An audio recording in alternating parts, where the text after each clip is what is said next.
जी अस्सलाम वालेकुम। मैं मोहम्मद सिफ कादरी। फयाज साहब आए हैं माशाल्लाह गुजरात वाले पहलवानों के शहर से। शामूज का शो देखने आए थे माशाल्लाह से, और बेचारे बड़ी मोहब्बत करने वाले हैं शादू बट के। ये इन्होंने बर्ड परचेज किया, बर्ड कह रहा हूँ शो में ना बर्ड मुंह पर चढ़ गया।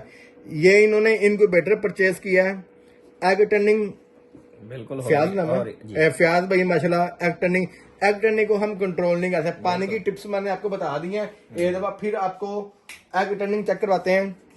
ये देखें बड़ी स्मूथली ये टर्निंग करेगी हर 2 घंटे के बाद अपने टाइम के ऊपर। ये देखें हर अंडा टर्न करके इसको आपने टाइट नहीं करना, फंसे ना, ऐसे ट्रेड। पानी यहाँ से डालना है। पानी का आपको मैंने टिप्स दे दिए हैं, उसको फॉलो करेगा इंशाल्लाह। अल्लाह का में बड़ी उम्मीद है, 100% है। कुछ कहना चाहेंगे आप? माशाल्लाह सिफ भाई के पास आए हैं तो इन्होंने ये मशीन दी है तो हमें बहुत इन पे भरोसा है। ट्रस्ट करके ये मशीन लेके जा रहे हैं। वाकई रिजल्ट भी इसका अल्लाह करेगा बेहतर होगा।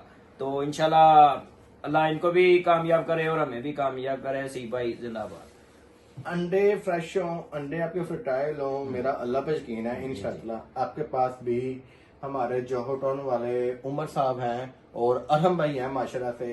उन्होंने तो इसके अंदर लपड़ के हैच करवा दी हैं, जो मुझे भी नहीं बिलीव था, लेकिन माशाल्लाह वो कहते हैं हसीब भाई मतलब 20-22 हजार वाली मशीन में लपड़ का एक्सपेंसिव उन्होंने माशाल्लाह से हैच करवाया है। दुआओं में याद रखिएगा। जज़ाकल्लाह खैर।